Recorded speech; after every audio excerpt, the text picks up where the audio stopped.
vami. Iz svetega Evangelija po Luku. Tisti čas je Jezus vzel s seboj Petra, Janeza in Jakova in šel na goro molit. Medtem, ko je molil, se je videz njegovega obličja spremenil in njegova oblačila so belo sijala. In glej, dva moža sta se pogovarjala z njim, bila sta Mojzes in Elija. Prikazala sta se v veličastvu in govorila o njegovem odhodu, ki ga bo dopolnil v Jeruzalemu. Petra in druga dva, ki sta bila z njim, pa je premagal spanec. Ko so se zdravili, so videli njegovo veličastvo in oba moža, ki sta stala ob njem. In ko sta odhajala od njega, je Peter rekel Jezusu: Učitelj, dobro je, da smo tukaj. Postavimo torej 3 šotore. Tebi enega, Mojzesu enega in Eliju enega. Ni namreč vedel, kaj govori. In medtem, ko je to govoril, se je naredil oblak in jih obsenčil, in ko so šli v oblak, jih je obšla groza. Iz oblaka se je zaslišal glas: Ta je moj sin, moj izvoljenec, njega poslušajte. In ko se je ta glas zaslišal, je bil Jezus sam. Oni pa so molčali in tiste dni niso nikomur povedali, kaj so bili videli. To je Kristusov evangelij.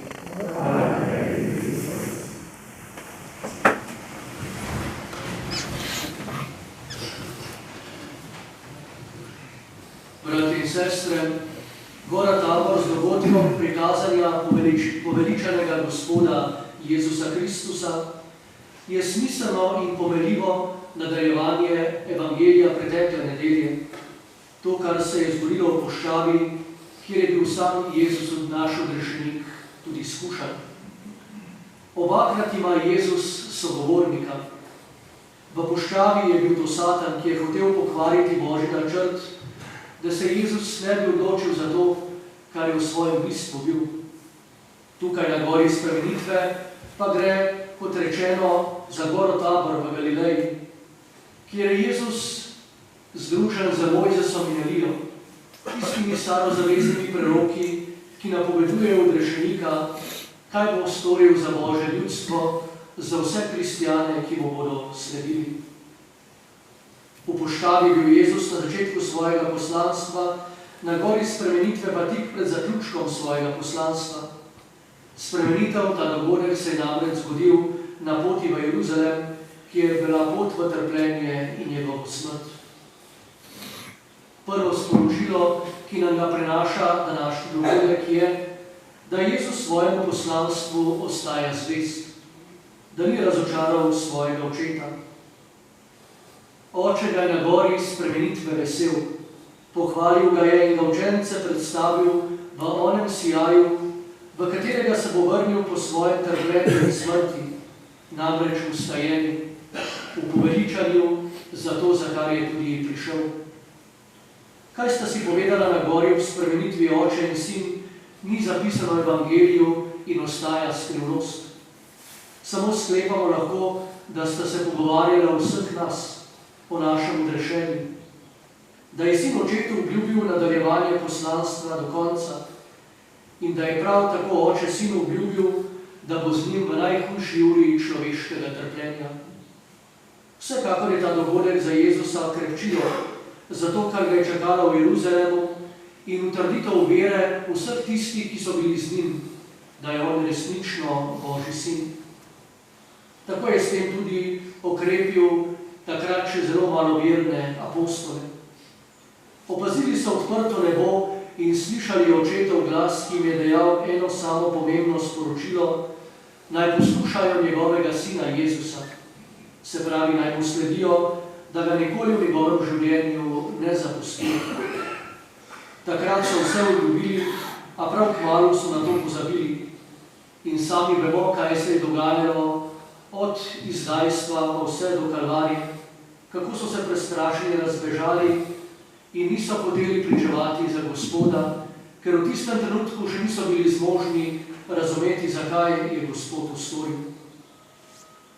Kako rado se, dragi bratje in sestre, tudi to zgodi vsakemu izmed nas. Kaj vse obljubimo, ko nam je lepo, ali ko doživimo poseben trenutek Božje bližine, lahko bi rekli Dvore Tabor, milosti. Marsikaj obljubimo, a kmalu postanemo zopet negoreči, v vsakdanjem življenju pa vse tisto, kar ne kaže pristnega krščanskega življenja in ostajamo zgolj pri lepih obljubah. Za trdno vero, ki je ne zlomi prava preizkušnja, niso dovolj enkratni dogodki, ki so lepi in blesteči. Za trdno in pravo vero, predvsem pa trdno, je potrebno poslušanje, tako kot naroča očetov glas iz oblaka. Ta je moj sin, moj izvoljenec, njega poslušajte. In to velja vsak dan sproti, od enega dogodka pa do drugega. Ob vsaki priložnosti vedno znova poslušati Jezusa in uresničevati njegove besede. Iz tega poslušanja namreč raste naša vera, ki je vedno iz poslušanja in bo kljubovala tudi mnogim preizkušnjam v našem življenju, s katerimi se bomo morali osebno soočiti. Vera nam ne bodo prinesli trenutni dogodki neke euforije, tudi če so te dogodki še tako polni Božje prisotnosti, videnja ali čudeža, lahko bi rekli, kakor da bi imeli Boga na dosegu svojih rok. Jezusovo besedo je potrebno vzeti zares in se od njej truditi za poboljšanje svojega življenja, kar je tudi bistveno naročilo in spodbuda vsakega postnega časa. Kajti Božja beseda je tista prava beseda, resnična moč, ki nam pomaga do naše spremenitve, lahko bi rekli bolje rečeno, do našega spreobrnenja. V Jezusovi besedi v Evangeliju moramo prepoznavati nenehno Božji glas. Brez poslušanja bi se nam lahko zgodilo celo to, da bi videli Jezusa telesno, a ga ne bi prepoznali.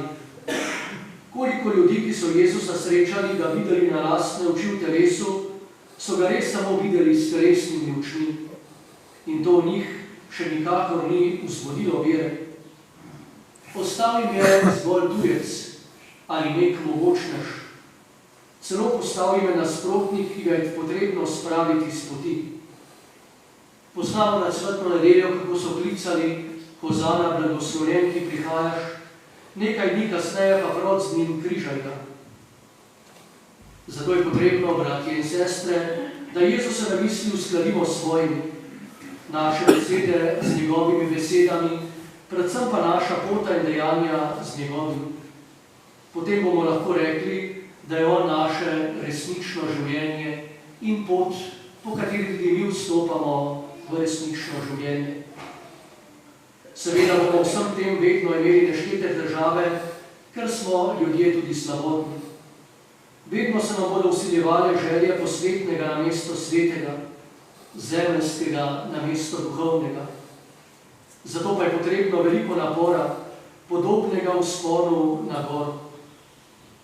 Jezusov vzpon na goro Tabor skupaj z učenci opozarja prav na to, na ta napor, na nenehen trud, na odrekanje, na to, da v našem življenju gledamo na cilj in se vedno trudimo priti do tega cilja.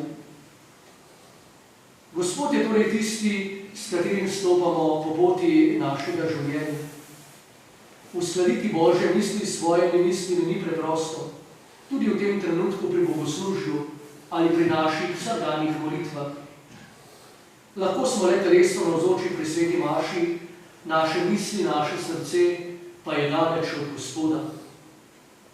Če svoje misli usklajujemo s tem, kar je zunanje površno, bomo tudi takšni ostali, vsakdanji in površni. Prav tako pa je pomembno tudi še nekaj. Ne smemo se v našem življenju pustiti, da nas zavede misel, da lahko čutimo Božjo bližino samo takrat, ko nam je lepo, ko se nam zdi, da imamo Boga na dosegu roke. To je na kakšni Božji poti ali na kakšni lepi slovesnosti s čudovitim petjem ali z mnogimi dostojanstveniki.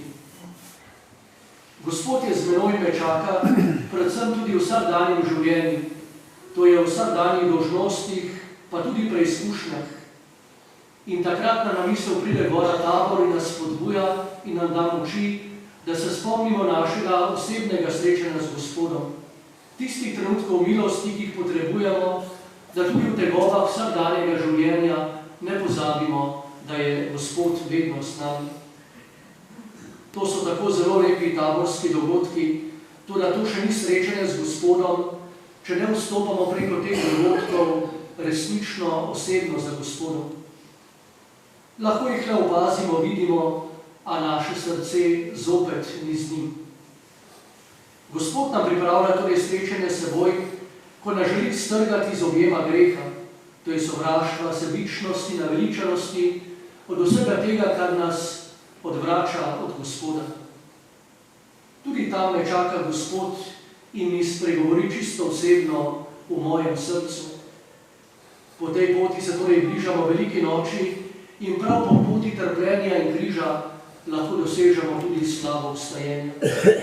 Ali z drugimi besedami, po poti boja s svojo grešnostjo, mlačnostjo, boja s svojimi zablodami in nemočjo, z Božjo pomočjo in osebnim prizadevanjem lahko stopamo proti veliki noči.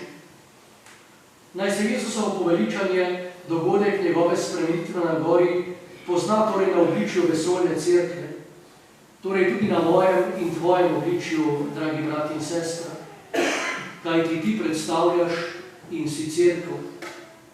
Naj nas spremeni v svojem bistvu, da bomo temu svetu prinašali sijaj in lepoto Jezusa Kristusa po našem pristnem krščanskem življenju.